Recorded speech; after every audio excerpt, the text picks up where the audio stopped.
Ada banyak di antara kita umat Islam yang kondisi hatinya semacam itu. Begitu banyak sampah di dalam hatinya tersebut. Semoga Allah selamatkan semuanya. Amin. Maka hal pertama, kalau kamu kepengen punya hati yang selamat, yang nomor satu adalah bersihkan hatimu dari semua sampahnya, keluarin. Apa sampahnya hati? Dosa-dosa yang telah kamu lakukan. Idza aznabal abd nakat fi qalbihi nuqtah sauda. Kata baginda kita Nabi besar Muhammad, idza aznabal abd, ketika seorang hamba mengerjakan dosa, tertorehlah di dalam hatinya satu titik hitam. Sampahnya hati. Kamu tiap kali bikin dosa, dosa apa aja? Bukan hanya dosa besar, zina, bukan hanya dosa besar, minum minuman keras atau narkoba, bukan hanya dosa besar, judi atau riba, bukan hanya dosa-dosa besar. Kalau itu titik hitam yang sangat besar tertoreh di dalam hatimu itu. Bahkan dosa-dosa kecil, sekedar marah-marah sama suami, atau ngambil uang suami. Gimana? Pernah? Rezeki istri solehah ustazah. Lagi mau nyuci, kelihatan, alhamdulillah. Emang haram ya ustazah? Ya haram, bukan punya kamu. Kan katanya ada hak istri dalam harta suami. Iya betul kalau dia kasih. Kalau dia kasih, kalau nggak kasih, nggak halal juga. Bahkan dosa-dosa kecil, seperti melihat tetangga, terus kamu bilang, ya ampun, cakep banget ya. Nyesel saya nggak kawin sama dia.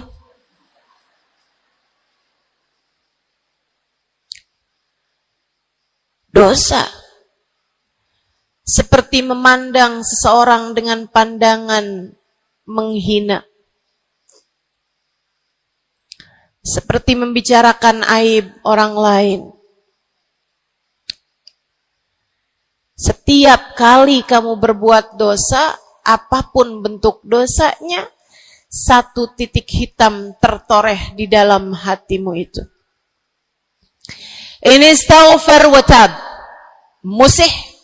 Kalau dia beristighfar, kalau dia bertaubat, dihapuslah titik hitam tersebut. Wa illa, kalau enggak, ya tetap aja ada.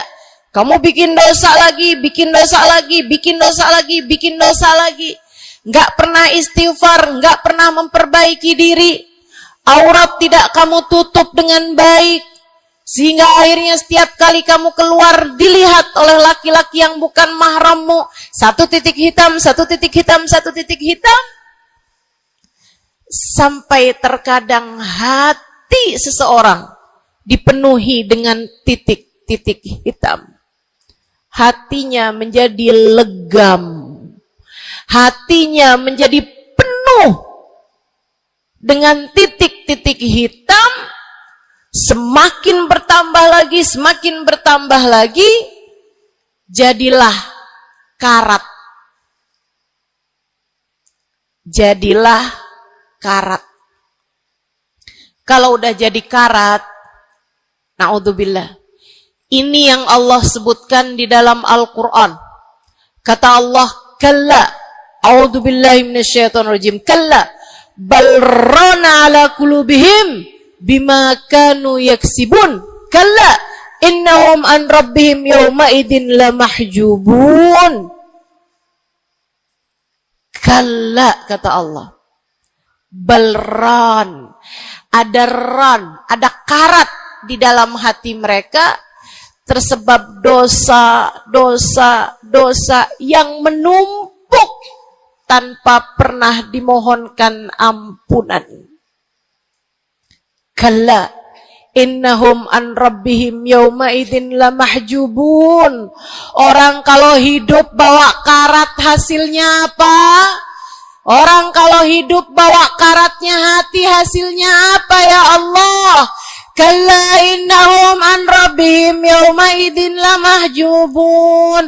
Orang yang hatinya punya karat pada hari tersebut ia akan terhalang dari Allah Tuhannya.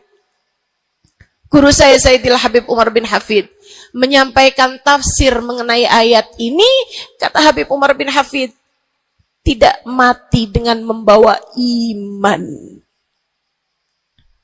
Orang yang hatinya penuh dengan karat, apabila datang ajal menjemput, iman tercerabut dari dalam hatinya, hingga ia pun mati, keluar dari atas muka bumi ini dengan tanpa membawa iman Islam.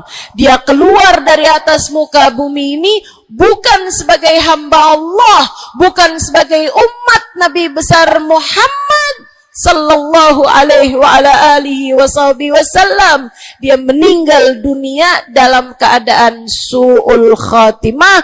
Na'udzubillah min dzalik. Jangan biarkan karat memenuhi hatimu. Jangan biarkan hatimu dosa-dosa yang telah kamu lakukan menjadi berkarat dalam hatimu itu. Saya kesian sama kamu. Enggak apa-apa. Hidup terus-terusan ngontrak, enggak apa-apa. Hidup nggak pernah punya kendaraan sendiri, nggak apa-apa. Nggak pernah punya HP yang canggih, nggak apa-apa. Saya hidup di atas muka bumi ini, nggak pernah ada yang datang melamar saya. Jadinya sampai di usia di atas 30-an tahun, saya masih menjomblo, Ustazah. Enggak apa-apa. Ustazah, saya udah menikah 10 tahun, belum ada anak juga, Ustazah. Enggak apa-apa. Ustazah, suami saya kawin lagi, Ustazah. Enggak apa-apa.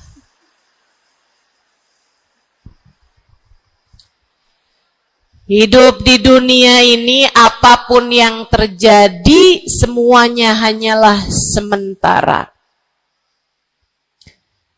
Kamu hanya perlu memastikan agar tatkala datang ajal menjemput, kamu punya modal. Dan modal utamanya yang nomor 1 adalah hati yang bersih. Hati yang selamat. Kamu bawa pulang menghadap Allah Subhanahu wa ta'ala bigalbin salim. Kamu bawa hati yang selamat. Insya Allah. Mati nggak bawa suami nggak apa-apa.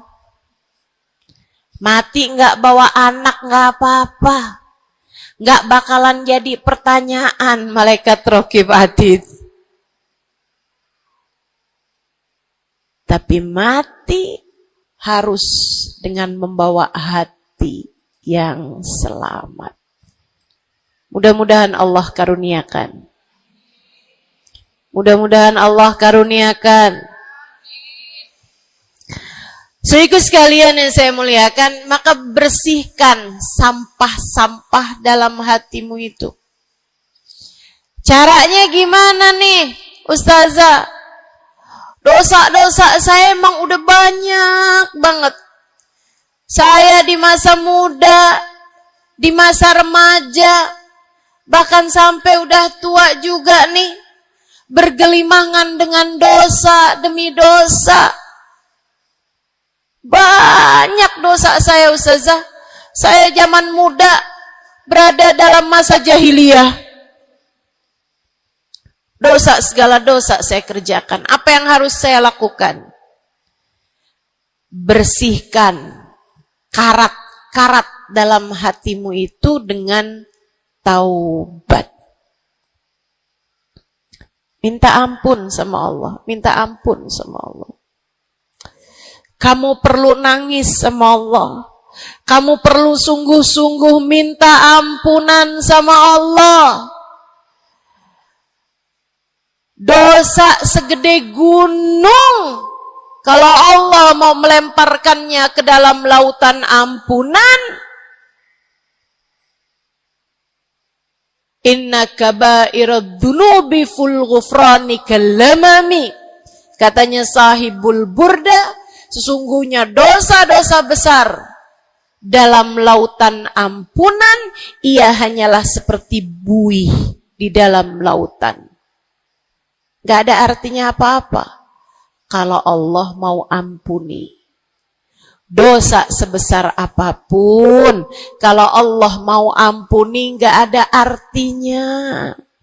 Tapi dosa sekecil apapun, kalau Allah mau perhitungkan, kamu gak akan selamat. Saya sampaikan padamu atas nama cinta. Dosa sekecil apapun yang kamu lakukan, jika ia tidak berjumpa dengan ampunan Allah, kamu bisa tidak selamat. Iblis nyembah Allah 70.000 tahun lamanya. Sujud di atas bumi, dia sujud, bumi dihancurkan, Allah naikin dia ke langit. Di atas langit dia sujud, ganti-ganti posisi sujudnya.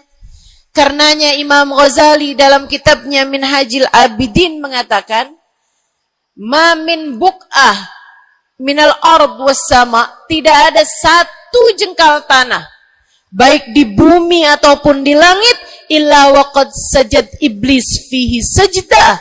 Iblis udah pernah sujud di sana, di semua tempat di bumi maupun di langit. Paling banyak ibadahnya ternyata bukan seorang wali. Paling banyak ibadahnya ternyata bukan seorang nabi.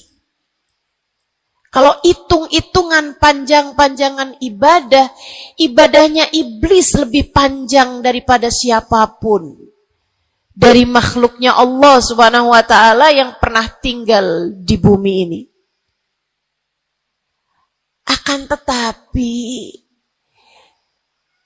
dia nggak nurut. Iblis ibadah 70.000 tahun, nggak nurut sekali doang, sekali aja. Wa idh qulna lil malaikati isjudu li Adam fasajadu illa iblis. Ketika kami memerintahkan seluruh makhluk yang ada di langit, seluruh malaikat kami perintahkan, wahai malaikat-malaikatku, sujudlah kalian kepada Adam. Fasajadu, mereka semuanya sujud, illa iblis, kecuali iblis doang, tantang petenteng gak mau sujud. Allah tanya, ma manaka antas judali Adam id amartuk? Iblis, apa yang bikin kamu gak mau sujud kepada Adam, padahal aku yang telah memerintahkanmu? Bukankah kamu selama ini sujud di bumi, di langit untuk menyembahku? Sekarang aku perintahkan padamu untuk sujud, kenapa kamu gak mau sujud padanya? Iblis gak bilang, ya Allah, kan perintahnya tadi malaikat, saya kan bukan malaikat ya Allah. Gak gitu. Gak gitu. Saudariku sekalian yang saya muliakan, bahkan iblis gak bilang, males ya Allah saya sujud. lagi bisulan, misal. Enggak gitu juga. Makanya orang yang meninggalkan taat karena malas, karena bodoh misalnya, itu lebih dimaklumi teman-teman. Daripada yang kayak iblis ini nih.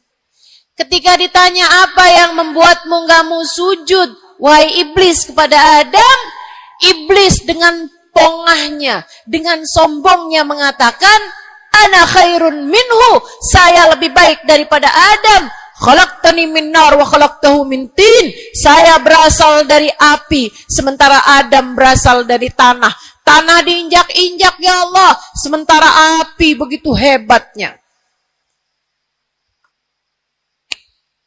Fahbit minha fa innaka rajim. Kata Allah, kita yang taat sama dosa sama-sama baik.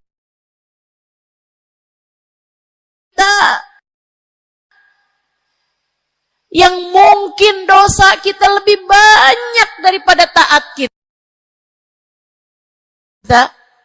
Kayak katanya Habib Ali Habsyi, kadang ada orang Islam, malaikat rokib yang nyatet pahala nganggur berbulan-bulan. Sementara malaikat atid yang nyatetin dosa sibuk bener. Gimana dengan kita?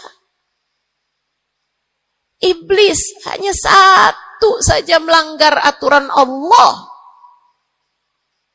Allah kemudian mewahyukan padanya, keluar kamu wahai iblis dari surgaku, sesungguhnya kamu terkutuk. Kamu, kalau Allah mau memperhitungkan satu saja dosa kamu, kamu nggak akan selamat.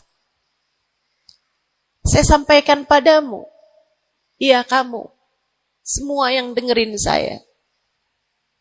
Kalau Allah mau memperhitungkan satu saja dosamu, kamu nggak akan selamat. Kamu tidak akan selamat. Tapi kan saya anaknya Fulan bin Fulan. Tapi kan saya keturunannya Fulan bin Fulan. Tapi kan saya istrinya Fulan bin Fulan. Bu, Kak, Dek, Nak, nggak selamat siapapun kamu. Anaknya Nabi Nuh, nabinya Allah tenggelam. Pamannya Nabi Muhammad, paman baginda kita Nabi besar Muhammad, Abu Lahab, Allah tuliskan kehancurannya, kecelakaannya, kebinasaannya di dalam Al-Quran. Mau siapa yang kamu andalkan? Tapi kan saya udah banyak bikin taat. Saya tiap malam bangun tahajud. Kamu nggak nyampe seujung kukunya ibadah iblis 70.000 tahun. 70.000 tahun. Sujud pada Allah SWT di tiap jengkal tanah. Nih tanah yang sekarang kita jejak ini pernah dibikin sujud sama iblis. Waktu iblis tinggal di atas muka bumi ini. Tapi semuanya nggak manfaat. Kalau Allah mau memperhitungkan satu saja dosa hambanya, ia tidak akan selamat. Sebab Allah hanya mau menerima hati yang tidak ada sampah di dalamnya. Sebab hanya berkenan menerima hati yang tidak ada noda-noda di dalamnya. Sampah hatimu bersihkan. Dosa-dosamu taubati. Mintalah ampun kepada Allah. Mintalah ampun kepada Allah. Bangunlah di waktu malam, mandilah dengan mandi taubat. Saat-saat mandimu kamu bilang dalam hatimu, ya Allah, sebagaimana air membersihkanku dari segala kotoran-kotoran di badanku, ya Allah, bersihkanlah dosa-dosaku dengan hujan ampunanmu. Kemudian sholatlah 2 rakaat, 4 rakaat, sholat taubat. Kemudian sesudahnya, mulailah kamu ingat dosa-dosamu. Mulailah kamu ingat dosa-dosamu. Dari sejak kamu balik sampai sekarang ini. Betapa ia telah menggunung. Betapa ia telah melumuri dirimu itu. Betapa ia telah menjadikan dirimu kotor.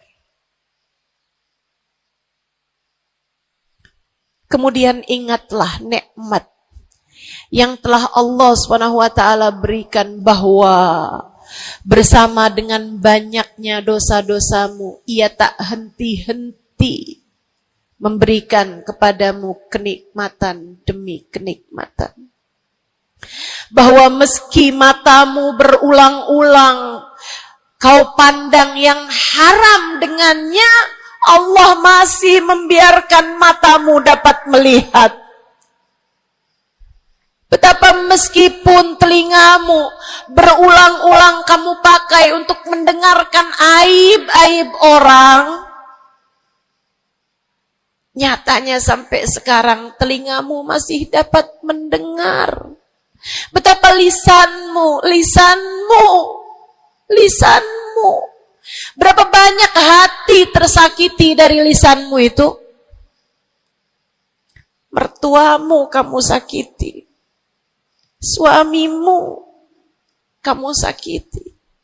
Anakmu bahkan kamu sakiti. Bodoh banget sih jadi anak. Astagfirullah. Kamu kok bandel banget sih, mama nyesel punya anak kayak kamu. Astagfirullah.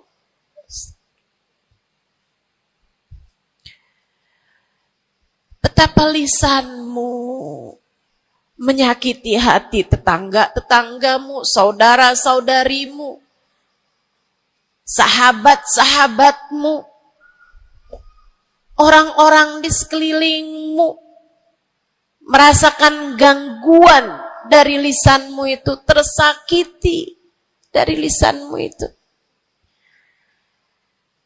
Tapi meskipun entah sudah berapa banyak dosa tercatat dari lisanmu, Allah masih tetap membiarkan lisanmu dapat berbicara sampai saat ini. Nikmat tak henti-henti Allah berikan kepadamu, bukan? Betapa durhakanya diri kita. Namun betapa penuh rahmatnya Allah kepada kita. Betapa berlumurannya kita dengan dosa-dosa. Namun betapa Allah bersama dengan segala dosa-dosa yang kita lakukan, tak henti-hentinya membanjiri kita dengan kenikmatan. Wa in ta'uddu ni'matallahi la tuhsuha.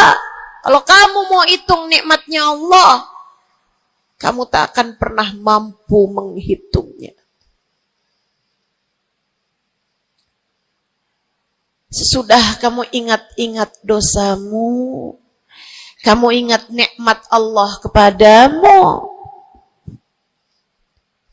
kamu ucapkan seperti ucapan baginda Nabi Muhammad. Allahumma anta rabbi La ilaha illa anta khalaqtani wa ana abduka wa ana ala ahdika wa wa'dika mastata'tu a'udzu bika min syarri ma sana'tu abu'u laka bi ni'matika 'alayya wa abu'u bi dhanbi faghfirli fa innahu la yaghfiru dzunuba illa anta. Ya Allah, Engkau adalah Tuhanku. Tak ada Tuhan kecuali Engkau. Aku adalah hamba-Mu yang Kau perintahkan buat taat, yang Kau perintahkan untuk menepati janji semampuku. Ya Allah, aku berlindung dari buruknya perbuatan yang telah aku lakukan. Begitu buruk, begitu jelek dosa yang telah aku perbuat padamu, ya Allah.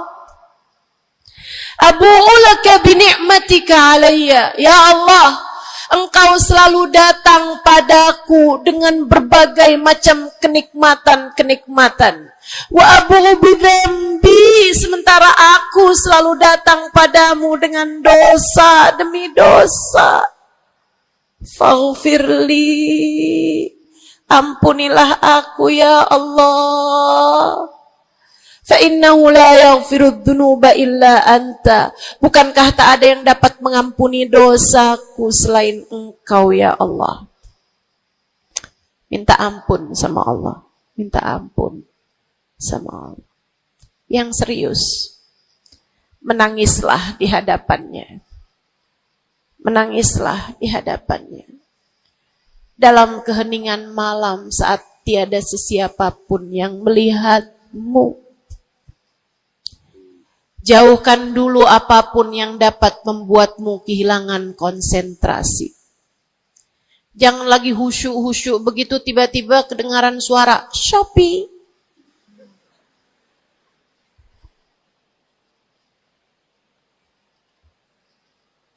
Kamu langsung jadi hilang konsentrasi. Yang mana nih ya?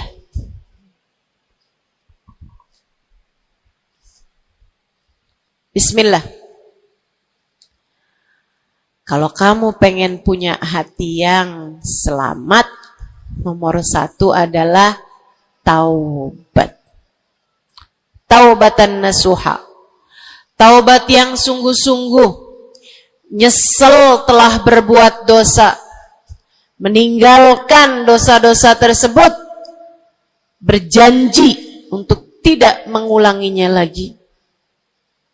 Jika dosanya terkait sama manusia, ada syarat keempat yang harus dilakukan, yaitu meminta maaf kepada orang yang telah engkau sakiti hatinya tersebut.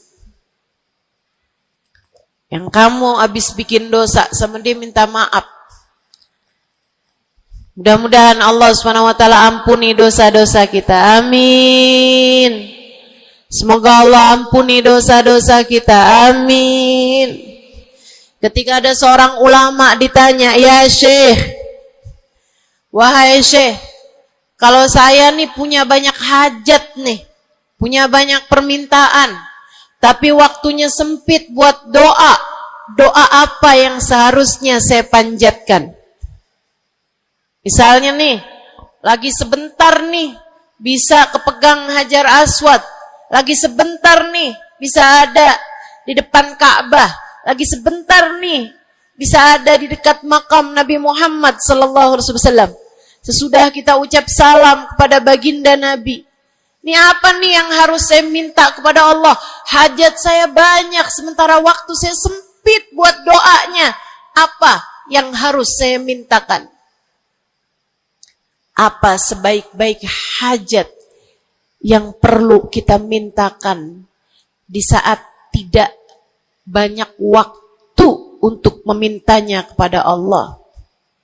Syekh tersebut menjawab, is'alil maghfirah, mintalah ampunan dari Allah. Sebab bagaimana mungkin kamu meminta hajat-hajat yang lain sementara kamu masih belum berada dalam pandangan rahmatnya Allah.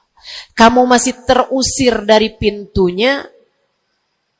Kamu udah minta-minta. Nih kayak istri lagi minggat sama suaminya. Kemudian dia WhatsApp, tolong dong transferin saya. Lah balik dulu.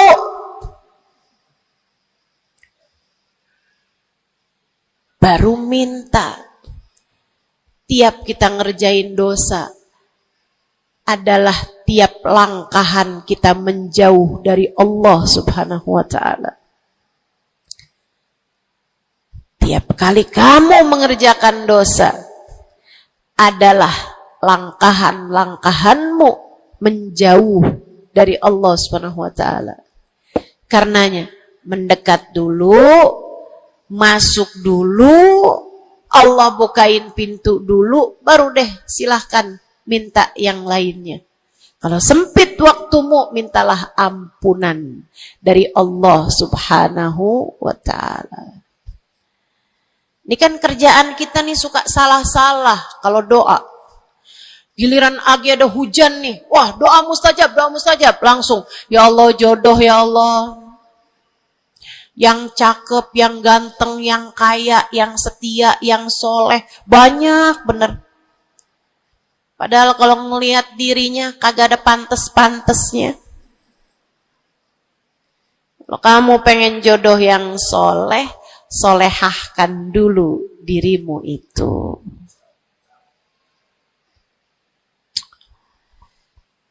Begitu datang hujan, ya Allah, duit yang banyak ya Allah, duit yang banyak ya Allah. Mintalah dulu ampunan. Sebab kamu mati gak bawa jodoh gak apa-apa, kamu mati gak bawa duit gak apa-apa. Tapi kita mati harus bawa ampunan Allah Subhanahu wa ta'ala.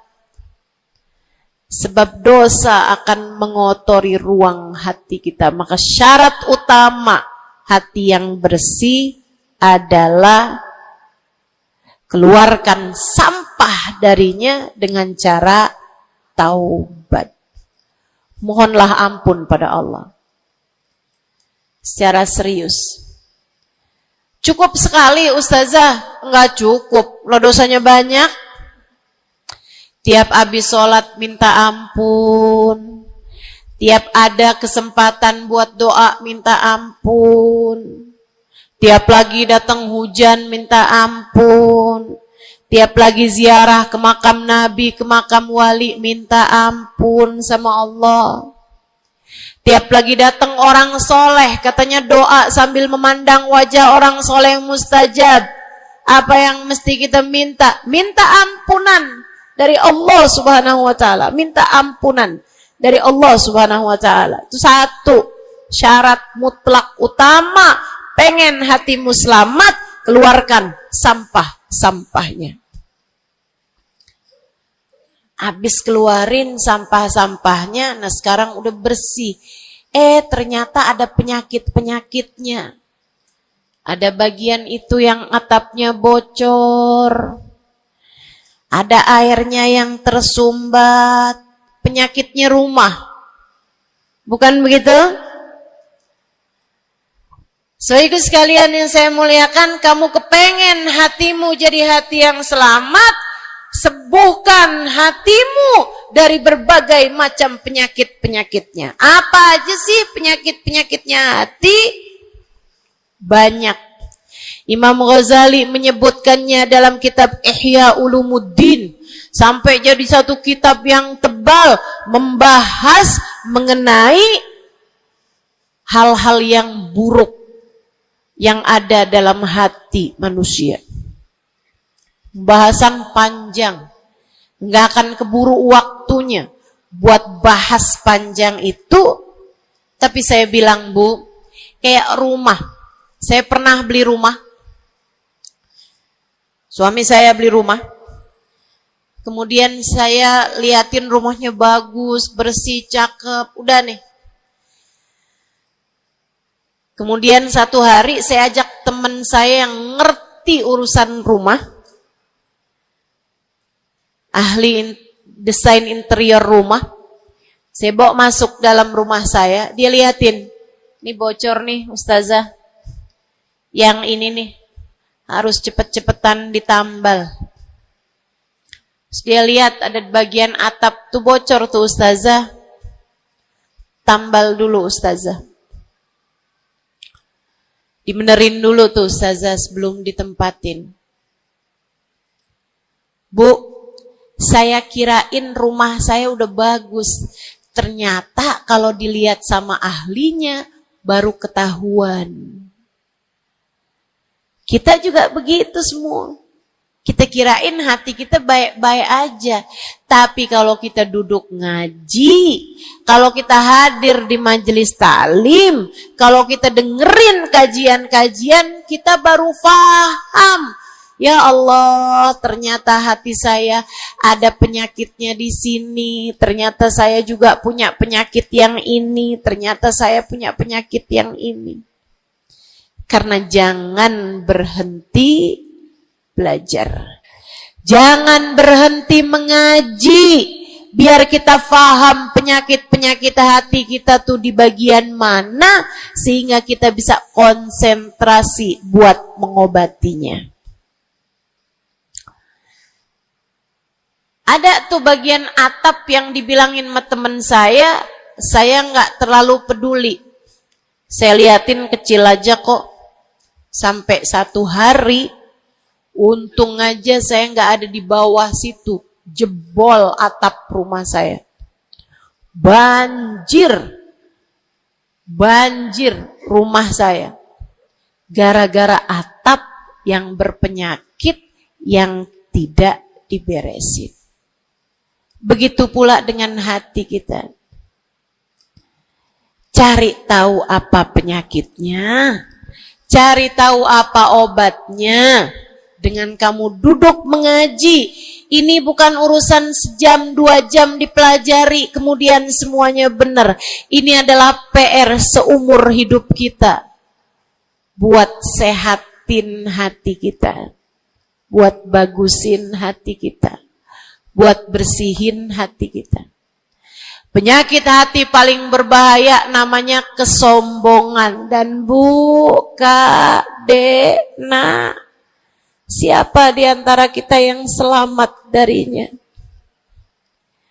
Apa itu sombong, wahai Rasulullah? Kata seorang sahabat. Sebab saya senang pakai baju bagus. Saya Rasulullah senang makan enak, senang pakai baju bagus. Saya sombong kalau gitu wahai Rasul. Enggak, bukan itu yang namanya sombong. Kamu punya baju bagus, pakai. Jangan punya baju bagus. Saya kalau pakai ini kelihatannya sombong. Ya udah saya pakai yang rombeng-rombeng aja. Punya baju bagus tapi daster udah robek, itu aja yang dipakai. Tanya sama suaminya, kok kamu pakai baju yang ini sini kan robek nih. Enak, adem. Adem yang lihat, adem yang make, gerah yang lihat.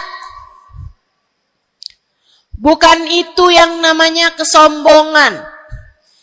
Saya punya uang, saya bisa beli mobil yang bagus, tapi saya nggak mau beli, saya takut sombong. Bukan itu yang namanya kesombongan.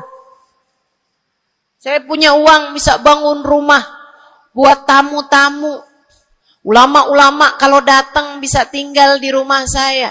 Tapi saya nggak mau kayak gitu, ntar saya sombong. Bukan itu yang namanya kesombongan. Sombong,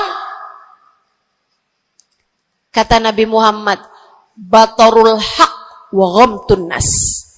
Sombong adalah menolak kebenaran dan menghina orang lain, merasa diri lebih baik daripada orang lain. Itu yang namanya sombong. Merasa diri lebih baik dari orang lain. Merasa diri lebih baik dari orang lain. Sering banget ini kan kita kan. Betul? Dulu-dulu belum pakai jilbab.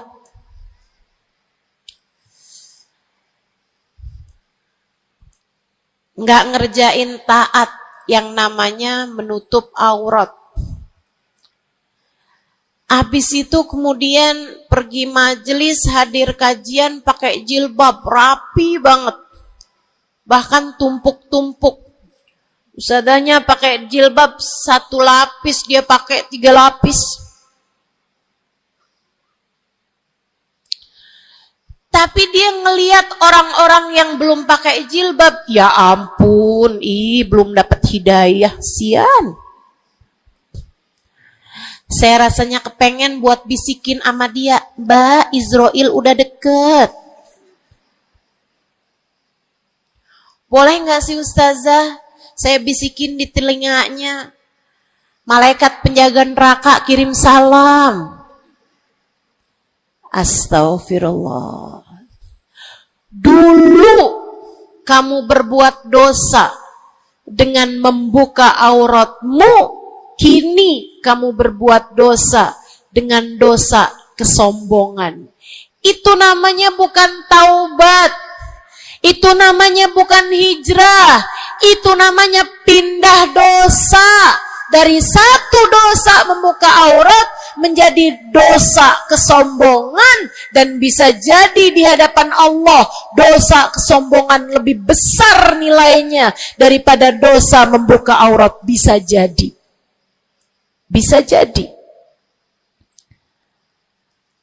Para ulama mengatakan, rubba maksiatin awrathat dhulla ahabbu ilallah min ta'atin awrathat kibra. Terkadang kemaksiatan yang melahirkan rasa rendah diri di hadapan Allah lebih Allah sukai daripada ketaatan yang melahirkan kesombongan. Hati-hati. Hati-hati sama hati. Jangan biarkan kesombongan merusak hidupmu. Jangan. Ada banyak para istri yang merasa dirinya lebih mulia daripada suaminya. Banyak. Hati-hati. Hati-hati. Saya belajar dari umi saya. Meninggal dunia 2 tahun yang lalu. Belum sampai hampir 2 tahun. Saudariku sekalian yang saya muliakan, saya sering bilang sama umi saya, Mi, maafin saya ya Mi ya. Umi saya bilang,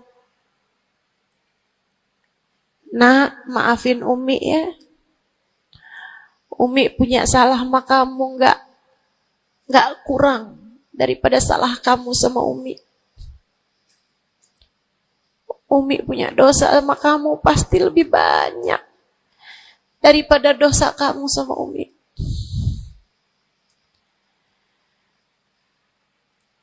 Itu rasa yang jarang dimiliki para ibu. Seringnya ibu tuh merasa selalu lebih baik daripada anaknya. Seringnya ibu tuh merasa dia nggak punya salah, dia nggak punya dosa. Yang punya dosa banyak tuh anaknya kepada dirinya, bukan begitu? Ayo minta maaf dulu sama ibu. Ayo minta maaf dulu. Kan seringnya bilang gitu sama anak-anak kita. Kamu tuh nak, ibu ini adalah ibumu, surgamu berada di bawah telapak kakiku. Waduh. Betul, al-jannah tahta aqdamil ummahat. Tapi ucapan kamu yang semacam itu kesombongan. Yakin bakal masuk surga? Yakin? Yakin bakal masuk surga, Bu? Para ibu yang suka bilang surgamu anakku berada di bawah telapak kaki ibumu, yakin kamu bakal masuk surga? Hah? Allah nggak pernah wajib memasukkanmu ke dalam surga, Bu. Allah nggak pernah wajib menghindarkanmu dari api neraka, Bu. Allah nggak pernah wajib menjadikanmu ada di belakang Nabi Muhammad. Kalau kamu sampai Allah usir dari surganya, Allah masukkan kamu ke dalam nerakanya, kamu bisa apa? Kalau saat Nabi Muhammad menggiring umatnya dan kamu tidak bisa ada di belakangnya, kamu terusir dari rombongan Nabi Muhammad, kamu bisa apa? Kamu bisa apa? Nilaimu yang sesungguhnya nanti di akhirat kelihatannya. Nilaimu yang sesungguhnya nanti di akhirat kelihatannya. Jadi kalau kamu mau sombong tar di akhirat, kalau sampai kamu bisa masuk ke dalam surga Allah, kalau kamu sampai berada di barisan-barisan terdepan dalam rombongan Nabi besar Muhammad, kalau kamu bisa makan dari buah-buahan surga, kalau kamu ada saat kamu mengucap salam kepada baginda Nabi Muhammad, matamu bisa memandang indah wajahnya, telingamu bisa mendengar indah suaranya, lisanmu bisa mengucapkan salam langsung di hadapannya, silahkan membusungkan dada pada saat itu. Silahkan mau ngerasa diri kamu lebih baik daripada ahli-ahli neraka, silahkan. Tapi sekarang keadaannya belum tentu. Bagaimana jika seseorang yang kamu memandang dirimu lebih baik darinya, ternyata ia melenggang masuk ke dalam surga, sementara kamu Allah jerumuskan ke dalam api neraka? Keadaannya belum jelas, keadaannya belum tentu. Jangan pernah merasa diri lebih baik daripada siapapun. Jangan pernah merasa diri lebih baik daripada siapapun.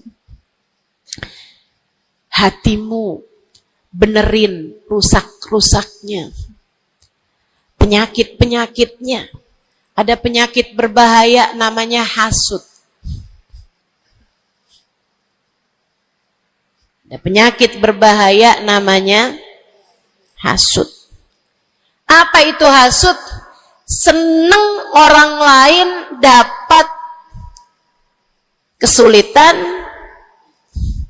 seneng kalau orang lain dapat kemalangan, kesusahan, susah hati kalau orang lain dapat kesenangan. Tuh.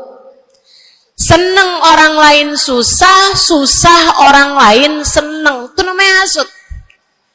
Ada tetangga naikin rumah, bangun rumah, dia naik darahnya. Ada orang tetangganya yang sebelah kiri beli mobil, dia pun diangkut pakai mobil ambulan.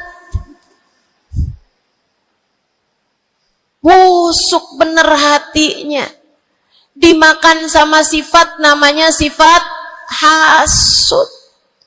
Nggak seneng lihat orang lain seneng. Kalau orang lain dapat kesusahan seneng bener. Si ibu itu kemarin habis tabrakan, pantas aja dia tabrakan. Kamu tahu kan, si ibu yang itu tuh suka ngerebut laki orang. Ngerebut suami orang jelek, teman-teman, jelek. Jelek. Tapi kamu ngomongin orang juga perbuatan yang jelek, sama jeleknya. Yuk belajar. Buat jangan punya sifat hasud. Dia kok bikin pengajian besar. Pengajian kita harus lebih besar. Urusannya apa? Bukankah majelis itu adalah dakwah mengajak orang kepada Allah? Hatimu jagain, hatimu jagain, hatimu jagain. Ada yang bisa begitu, alhamdulillah. Ada ustazah yang lebih pandai darimu, alhamdulillah. Minta doa, ambil ilmunya. Bukan malah dihasutin. Hati-hati, hati-hati. Jangan sampai hasutmu membawamu kepada terusir dari rahmatnya Allah. Kayak Bal'am bin Ba'ur. Ada zamannya Nabi Musa, teman-teman sekalian. Namanya Bal'am bin Ba'ur. Ilmunya tinggi. Sampai kabarnya jamaahnya juga banyak. Semua orang dengerin kajiannya. Ini saya serem nih. Ini saya serem nih. So ikut sekalian nih, ngeri banget nih. Ini buat orang kayak saya nih, ngeri banget nih pembahasan ini nih. Ada orang berilmu, pintar banget. Namanya Bal'am bin Ba'ur. Zamannya Nabi Allah Musa. Jamaahnya banyak. Kalau dia hadir kajian, wow, semua orang di kampungnya hadir semuanya. Imam Ghazali cerita, dia sampai-sampai dari berilmunya, ilmunya tingginya Allah kasih sama dia ilmu yang tinggi. Kalau dia ada dapat pertanyaan yang dia nggak tahu jawabannya, dia doa bisa lihat jawabannya langsung dari Lauhil Mahfuz. Kurang pinter apa? Kurang berilmu apa? Kurang hebat apa? Kurang dekat apa sama Allah? Kamu jadi ustazah, berapa banyak ilmumu? Kamu jadi seorang pendakwah, berapa banyak ilmumu? Kamu yang dianggap sebagai ulama, berapa banyak ilmumu? Merunduklah. Saudariku sekalian yang saya muliakan, si Bal'am bin Ba'ur, kabarnya sampai para malaikat turun ikut serta mencatat pelajaran-pelajaran yang dia berikan. Yang ngaji sampai bukan cuman orang, bukan cuman jin ikut ngaji, sampai malaikat-malaikat Allah ikut ngaji. Kurang apa hebatnya? Tapi Allah hancurkan Bal'am karena sifat hasud. Nabi Allah Musa datang ke kampungnya Bal'am bin Ba'ur. Jamaahnya Bal'am bin Ba'ur semua datang kepada Nabi Musa. Nabinya Allah, tentu saja semua datang.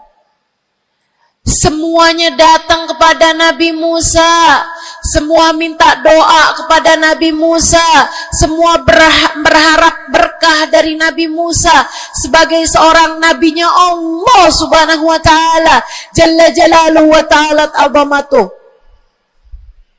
Yang biasa hadir di majelisnya Bal'am kepengen istiqomah, kepengen rutinannya nggak terganggu, jadi dia tetap bikin rutinan walaupun ada Nabi Allah Musa alaihissalam.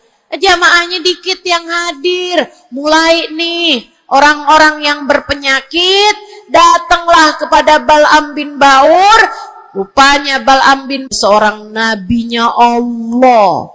Dia nggak lihat Nabi Musa sebagai seorang yang diberi kelebihan lebih banyak daripada dirinya karena diwahyukan wahyu kepadanya.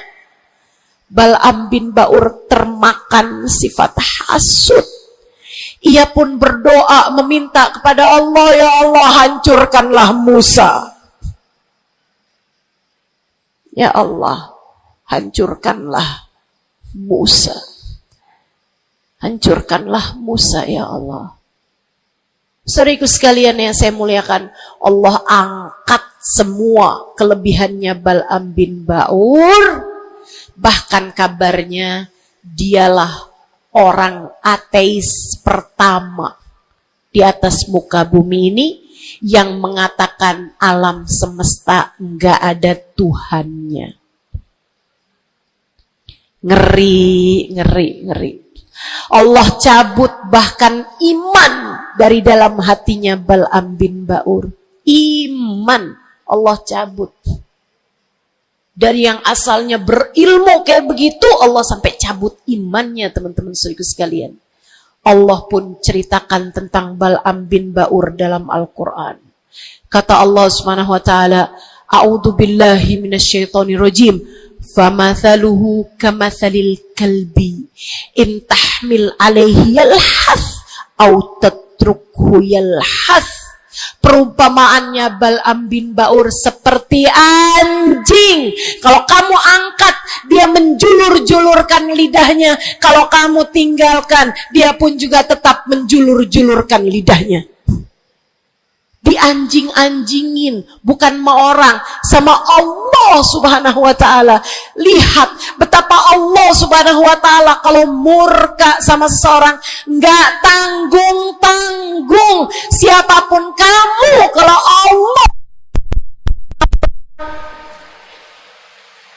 Allah murka sama kamu, nggak tanggung-tanggung murka Allah.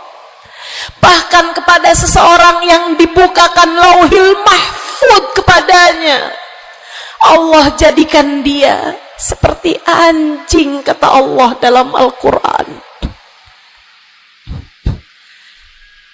Jangan berani-berani punya sifat hasud. Ingat, kalau ada orang diberi kelebihan lebih daripada kamu, ingat, yang ngasih kelebihan itu satu, namanya. Kalau ada seseorang tertimpa kemalangan, jangan sok-sokan merasa diri lebih baik daripada orang tersebut. Ingat, yang ngasih kemalangan kepadanya hanya satu, namanya Allah. Hati-hati sama sifat namanya sifat hasud. Satu, bersihkan hatimu dari sampahnya yaitu dosa dengan cara taubat dan mohon ampun terus-terusan. Kedua, benerin rusak-rusaknya hatimu, penyakit-penyakitnya hatimu, yang terutamanya adalah sifat sombong dan sifat hasud. Hatimu belajar untuk tidak membenci siapapun. Hatimu belajar buat gak benci sama siapapun. Yang terakhir, kalau kepengen hatimu selamat, hiasi. Kalau rumah nih, udah sampahnya udah bersih, rusak-rusaknya udah dibenerin, udah direnovasi, sekarang tinggal yang terakhir. Apa itu? Hias-hiasi rumahmu. Pasangin horden, pasangin lampu yang bagus, pasangin lantai yang bagus, ditaroin dekorasi-dekorasi, pajangan-pajangan kamu taro-taro, ada sofa, ada tempat tidur, dihias-hiasi rumahnya. Dicat rumahmu itu dengan warna-warna yang cocok, kan begitu? Hiasi hatimu dengan cinta. Hiasi hatimu dengan cinta. Hatimu ada cinta kepada yang semestinya dicinta. Siapa? Nomor satu Allah, nomor dua, nomor tiga cintai apapun dan siapapun pada cintanya Allah dan Rasulnya. Cintai ulama karena mereka adalah pewaris para nabi. Cintai habaib dan syaraif karena mereka adalah orang-orang yang punya nasab sambung sama baginda Nabi besar Muhammad sallallahu alaihi wasallam. Cintai keluarga Nabi Muhammad, cintai para istri-istri Nabi Muhammad, cintai para sahabat-sahabat Nabi Muhammad, terutamanya al-khulafaur rasyidin, sadatina Abi Bakar wa Umar wa Uthman wa Ali. Cintai para sahabat Nabi Muhammad, cintai para ulama-ulama kita di sepanjang zaman, cintai Imam Syafi'i, Imam Maliki, Imam Hambali, Imam Hanafi. Cintai para ulama-ulama kita dari atas sampai kepada ulama-ulama kita yang sekarang ada. Cintai siapapun yang bawa Nabi Muhammad, bawa Allah, yang bikin kamu jadi kenal Allah, kenal Nabi Muhammad. Cintai. Pada cinta mereka terdapat cintanya Allah. Cintai anak-anak yatim sebab mereka dicintai sama Nabi Muhammad. Cintai orang-orang fakir karena mereka dicintai sama Nabi Muhammad. Cintai suamimu sebab kalau kamu cintai suamimu ya, bukan suami orang. Punya suami nggak dicintai, suami orang dia cintai. Astaghfirullah. Cintai suamimu, Bu, sebab dalam cintamu kepadanya mendekatkanmu kepada cintanya Nabi Muhammad, mendekatkanmu kepada cintanya Allah.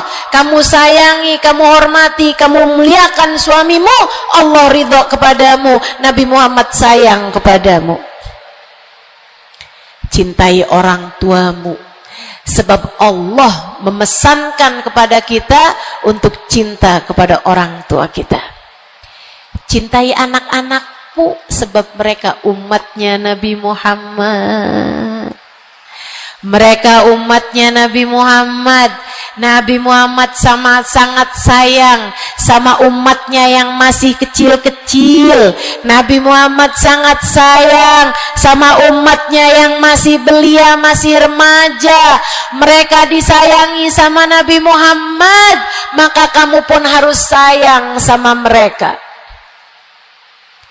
Yang tua-tua diantaramu sayangin, yang muda-muda diantaramu sayangi.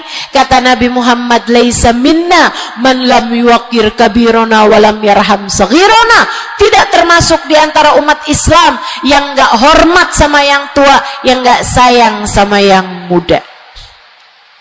Cintai semuanya. Terakhir, cintai dirimu sebab kamu umat Nabi Muhammad. Cintai dirimu sebab kamu hambanya Allah. Jangan merasa diri nggak berharga. Dirimu berharga. Dirimu layak masuk surga kalau kamu taat sama Allah. Jangan menganggap diri nggak ada artinya. Jangan. Kamu berarti sebab ada kalimat paling tinggi di dalam hatimu. Bunyinya kalimat La ilaha illallah Muhammad Rasulullah. Kamu berharga, saudariku sekalian. Kamu berharga. Jangan mau menghinakan dirimu dengan kemaksiatan. Jangan mau menghinakan dirimu dengan merebut suami orang. Jangan mau menghinakan dirimu dengan berharap uang, kemudian kamu meminta-minta kepada orang, kamu mengemis-ngemis kepada orang. Kamu umat Nabi Muhammad, kamu hamba Allah Subhanahu wa ta'ala. kalimat indah ada di dalam hatimu, jangan hinakan dirimu itu. Mari terhormat, jalanin sholat, jangan pernah tinggal. Mari terhormat, tutup auratmu, jangan dibuka-buka. Mari terhormat, cintai dirimu, bangun di waktu malam, sholat malam, angkat tangan, minta kepada Allah. Mari terhormat, baca sholawat sebelum tidur. Wahai Rasulullah, saya adalah umatmu, berharap akan dapat masuk surga di belakangmu ya Rasulullah. Mari cintai dirimu sebagai hamba Allah, sebagai umat Nabi Muhammad. Insya Allah. 3 hal itu jika kamu lakukan, bersihkan hati dari dosa-dosa, sembuhkan penyakitnya hati yang ada dalam dirimu, kemudian yang terakhirnya, hiasi hatimu dengan cinta dan kasih sayang kepada siapapun yang ada di atas muka bumi ini. Sayangi aja semuanya, cintai aja semuanya, sebab dalam cinta kepada semuanya terdapat cintanya Allah dan Rasulnya. Saya sakit, tapi saya tetap datang ke Pontianak karena saya sayang, karena saya cinta sama orang-orang Pontianak. Bukan karena Pontianaknya, tapi karena yang berkumpul di sini adalah umatnya Nabi Muhammad. Saya berharap dengan saya datang padamu, umatnya Nabi Muhammad, semoga Nabi kalian berkenan memandang saya dengan kasih sayangnya. Saya datang ke sini walaupun sakit, karena saya tahu kalian semua hambanya Allah. Ada keberkahan dalam diri kalian yang saya berharap mendapatkan itu. Saya berharap dengan saya datang padamu, Allah Tuhanmu berkenan merahmati saya sebagai hambanya. Yuk, sayangi semuanya. Yuk, cintai semuanya. Rabbana zalamna anfusana wa illam taghfir lana wa tarhamna lanakunanna minal khasirin. Rabbana atina fid dunya hasanah fil akhirati hasanah wa qina adzabannar. Bifadli subhana rabbika rabbil izzati amma yasifun, wassalamun alal mursalin, walhamdulillahi rabbil alamin. Assalamualaikum warahmatullahi wabarakatuh.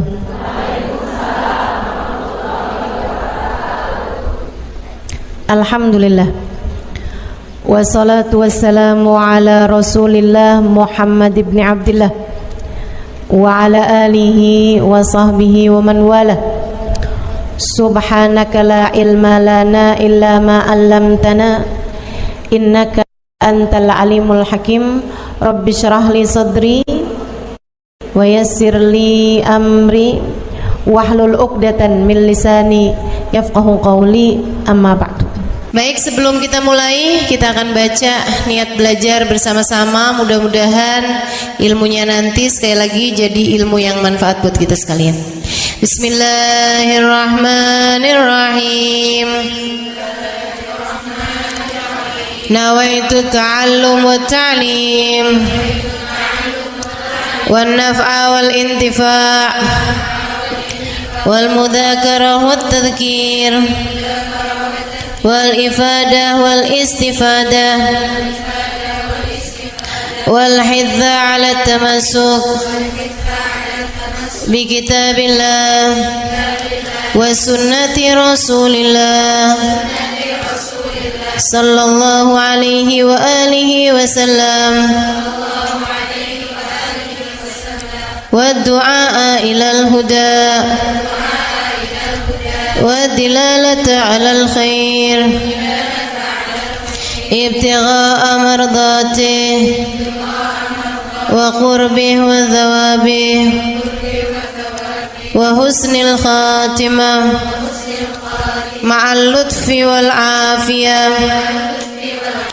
wa salahil aqibah birahmatika ya arhamar rahimin.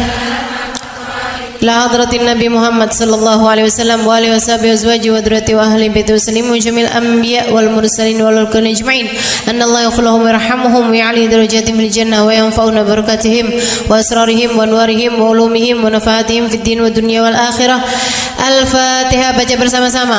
A'udzu billahi minasy syaithanir rajim. Bismillahirrahmanirrahim. Alhamdulillahi rabbil alamin. Ar-Rahmanir Rahim. Maliki yaumiddin. Iyyaka na'budu wa iyyaka nasta'in. Ihdinas siratal mustaqim. Siratal ladzina an'amta 'alaihim ghairil maghdubi 'alaihim waladdallin. Amin.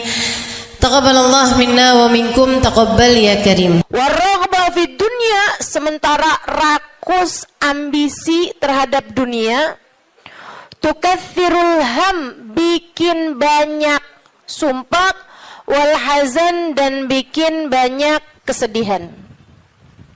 Bikin sedih badan kita, bikin sedih hati kita, bikin sumpek dan bikin akhirnya jadi berpenyakit ya badan kita ini. Ar-raghbah fid dunya. Wal batalah, sementara batalah, kalau di situ diartiin apa batalah? Nganggur ya, benar. Cuman bahasa yang enak apa ya? Tugasil galba, lalai dari Allah, maksudnya ya nggak kepengen dunia juga, nggak kepengen akhirat juga gitu, kayak gabut. Anak zaman sekarang bahasanya gabut ya. Gabut itu apa sih sebenarnya? Nggak ada kerjaan gitu kan? Itu kayak ada singkatan nggak butuh gitu kali ya dari itu ya. Nggak apa-ngapain gitu, pengangguran aja gitu, nggak jelas. Wal batalah tuh terlena, nganggur gitu kan, tidur mulu gitu, luntang lantung. Ada orang luntang lantung gitu kan, dibilang luntang lantung, dibilang lantung luntang. Tugasil galba, bikin keras hati. Bikin keras hati. Nganggur tuh penyakit bahaya memang. Bahaya. Wa qala alaihi salatu wassalam, dan bersabda pula baginda Nabi besar Muhammad, Naja awwalu hadhihi al-umma biz-zuhdi wal yaqin. Awal umat ini terselamatkan dengan zuhud, wal yakin, dan dengan keyakinan yang kuat. Wasayahlik akhiruha bil hirsi wa tulil amal, dan akan hancur akhirnya umat ini, akan hancur disebabkan hirs, ambisi terhadap dunia, wa tulil amal, dan panjang angan-angan. Wa ma warada minal ayati wal akhbar wal athar fi dammid dunya wa dammil muhibbina laha wal raghibina fiha wa dammil hirsi 'alaiha kharijun anil hasr. Dan apa yang warid, apa yang datang dari ayat, hadis, athar itu yang disampaikan oleh Nabi maupun para ulama, fi dammid dunya, dalam celaknya dunia, maksudnya mengenai betapa buruknya dunia, betapa buruknya orang-orang yang mencintai dunia, betapa buruknya orang yang ambisi terhadap dunia, dan mil hirs 'alaiha, betapa buruknya orang yang rakus terhadap dunia. Banyak sekali kharijun anil hasr, enggak bisa kehitung. Ayat, hadis maupun ucapan para ulama mengenai betapa buruknya dunia, betapa buruknya para pecinta dunia dan lain sebagainya ini banyak banget hadisnya, keterangannya enggak kehitung. Watasani fil ulama, dan karangan-karangan para ulama rahmatullahi alaihim, semoga rahmat Allah senantiasa tercurah kepada mereka, minas salaf wal khalaf, baik dari ulama zaman dulu maupun ulama-ulama belakangan, masyhunah bidzalik, penuh sekali dengan hal-hal yang seperti itu. Kayak Imam Ghazali gitu kan, nulis dalam kitabnya baik Ihya Ulumuddin ataupun kitab yang terakhirnya beliau itu namanya Minhajul Abidin dan lain sebagainya, itu banyak banget mengenai hal-hal yang seperti ini gitu. Betapa pentingnya kita untuk zuhud terhadap urusan dunia. Tsumma inad dunya ibaratun wallahu a'lam bisawab. Sampai situ ya. Nabi Muhammad alaihissalam mengatakan, az-zahada fid dunya tuyrihul qalba wal badan. Zuhud dunia nih. Apa tuh zuhud? Zuhud itu teman-teman tidak mengharapkan kesenangan dunia dari Allah sekalipun ya, enggak minta gitu, enggak seneng gitu sama kesenangan dunia dari Allah. Itu namanya zuhud akhirat. Dan juga teman-teman, zuhud ama manusia itu tidak menginginkan apa yang ada pada manusia, apa yang dimiliki orang enggak kepengen. Itu kan, itu namanya zuhud fima fi aidin nas. Ini disampaikan Nabi Muhammad dalam hadisnya, izhad fid dunya yuhibbukallah, wazhad fima fi aidin nas yuhibbukan nas. Kata Nabi Muhammad alaihissalam, zuhudlah kamu dari dunia. Zuhud tuh enggak seneng, enggak ambisi, enggak fokus kepada kesenangan dunia maupun pencapaian dunia. Hati-hati, tipis teman-teman bedanya, gitu kan?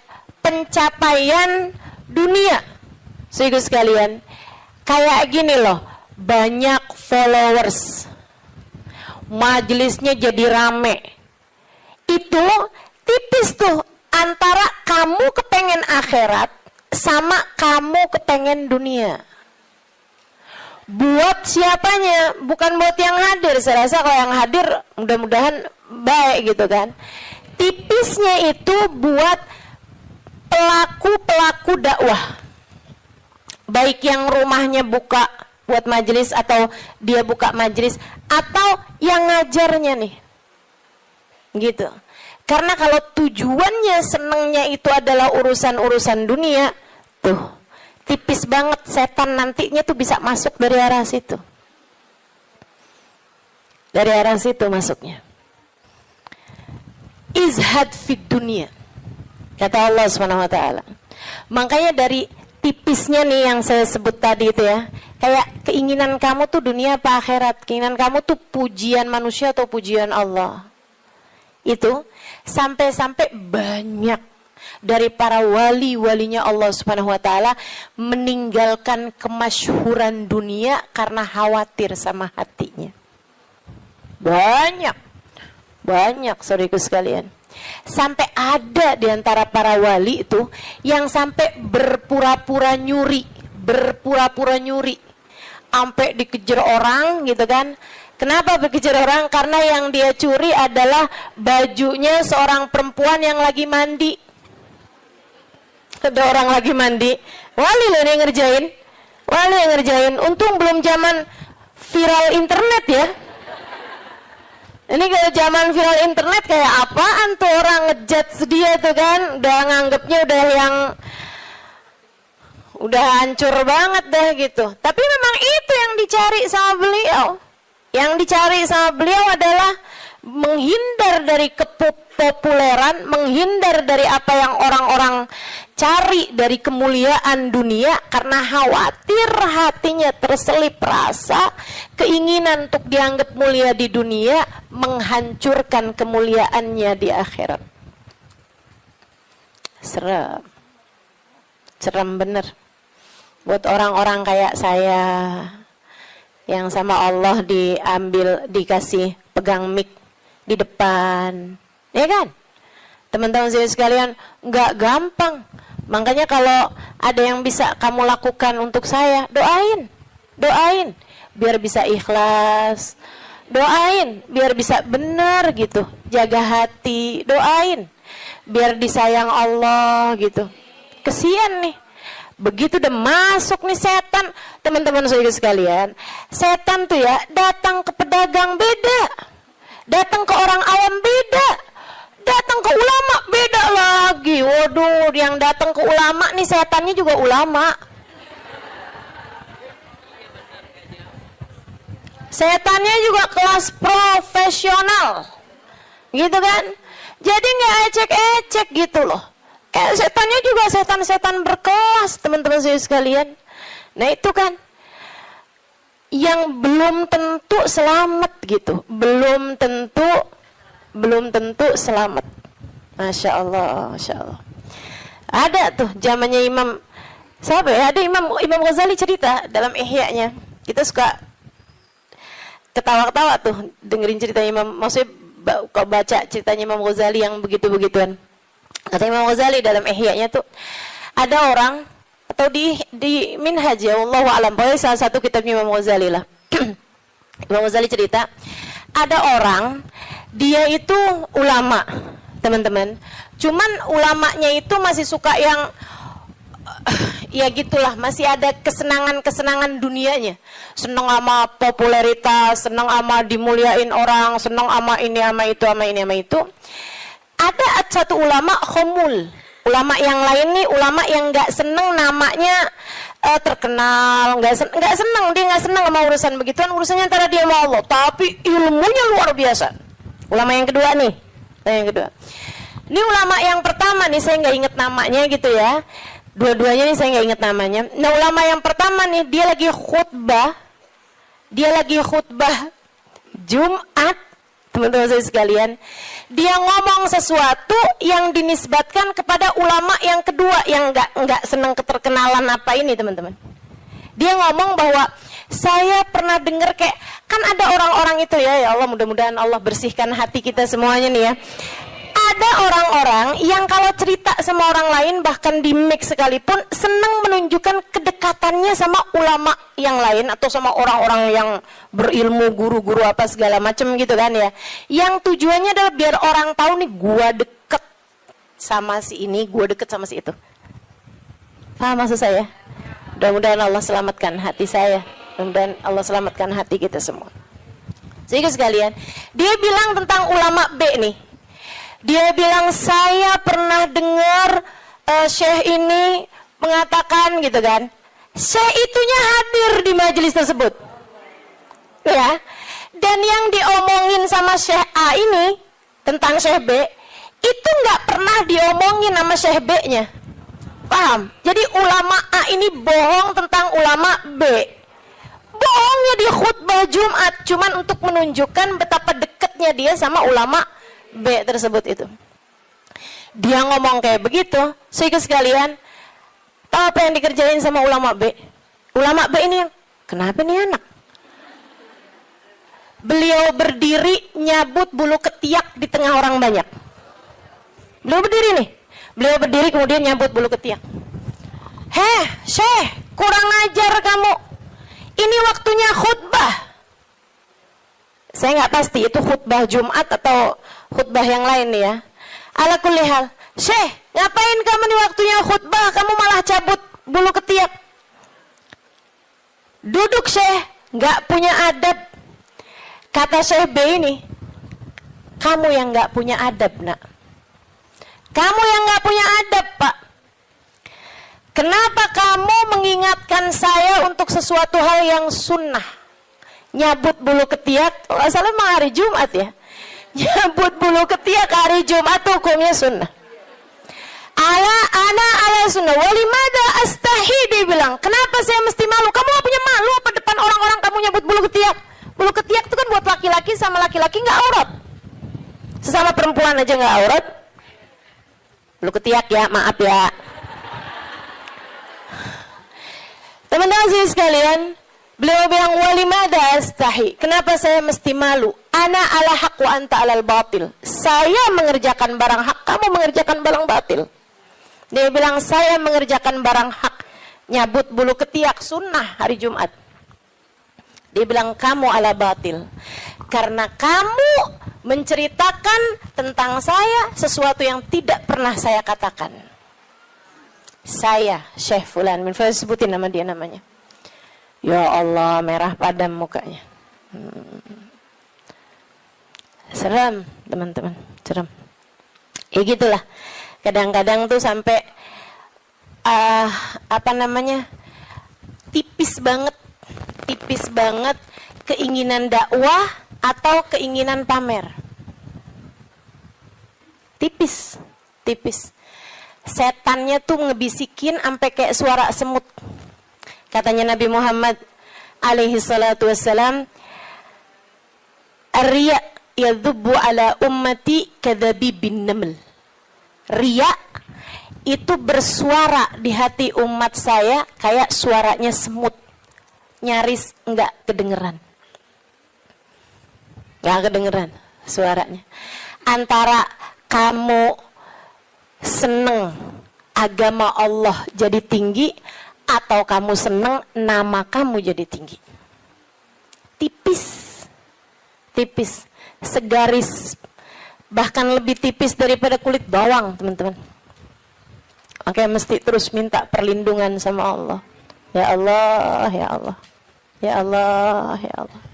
Bimbing terus ya Allah, ya Allah, ya Allah. Gitu. Mudah-mudahan Allah karuniakan keikhlasan bagi kita sekalian insyaallah.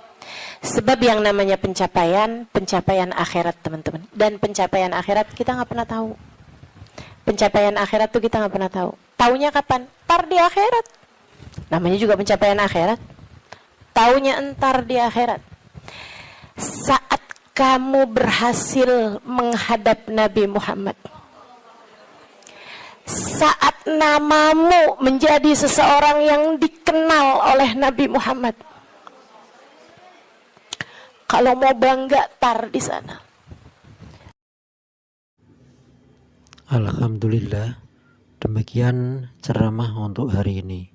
Semoga ilmu yang disampaikan menjadi manfaat dan keberkahan untuk kita semua. Mohon maaf bila ada kekurangan. Wassalamualaikum warahmatullahi wabarakatuh.